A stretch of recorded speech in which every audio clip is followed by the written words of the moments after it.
कि श्री अपने विठल भाई जोशी, मेरे साथीगण, देवियों, सज्जनों और दृष्टिहीन बाधित बच्चे, आज इस नए वर्ष के शुभारंभ में मैं आप सबको नए वर्ष की शुभकामनाएं देता हूँ। जैसा कि अभी बताया, 215 साल पहले लुई बेल का जन्म पेरिस के एक छोटे से गांव में हुआ और बहुत ही काम करते हुए कुछ औजारों से उनकी आँख चली गई और वो दृष्टिबाधित हो गए। ये दृष्टि भाई उनके लिए बूंद बना और उन्होंने आज दृष्टि नहीं होने और कुशाग्र बुद्धि होते हुए उन्होंने ये ब्रेन लिपि का आविष्कार किया। ये ब्रेन लिपि इन बच्चों को और जो भी दृष्टिबाधित है उनको समाज से जोड़ने का काम, उनके कमाने का काम, उनके घर बार चलाने का कार्य आज उनको सुचारू रूप से करने के लिए बहुत ही अच्छी लिपि इन्होंने प्रदान की। परंतु अब इस साइंस के युग में बहुत से आविष्कार हो गए हैं जिससे कि हम बहुत आगे जा रहे हैं।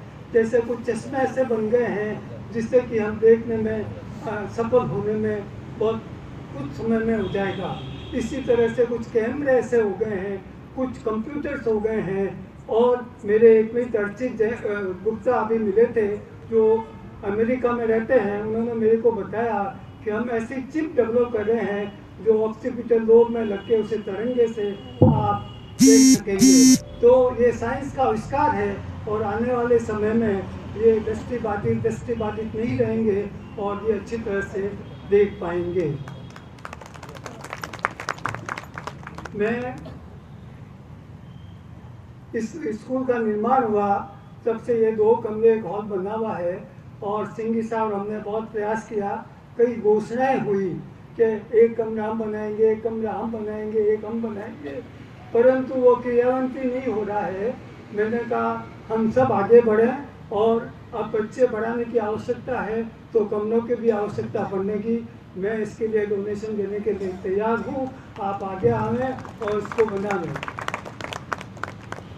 मैं आपको ये भी कहना चाहता हूँ कि जो दृष्टिबाधित बच्चे हैं इनको आप सहयोग दें, प्रेम में इनको प्रेम की भावना से रखें तो ये हमेशा आगे बढ़ते रहेंगे। और आप लोग इतने लोग यहाँ बैठे हैं, मैं निवेदन करना चाहूँगा कि आप 4, 5, 7, 10, 15, 20 बाधित बच्चों को अगर यहाँ लाके भर्ती करा सकें तो हमारे स्टैंड जो 250 की स्टैंड जोधपुर में है और यहाँ 20 की है तो कम से कम 40 की स्टैंड तो यहाँ भी होनी चाहिए। तो उसके लिए अगर हम सब मिलकर प्रयास करें तो ये पॉसिबल है कि हम ज़्यादा से ज़्यादा बच्चों को यहाँ एडमिशन दे के उनको अपने मुख्य धारा में जोड़ सकते हैं। आपने मेरे को बुलाया उसके लिए बहुत बहुत धन्यवाद।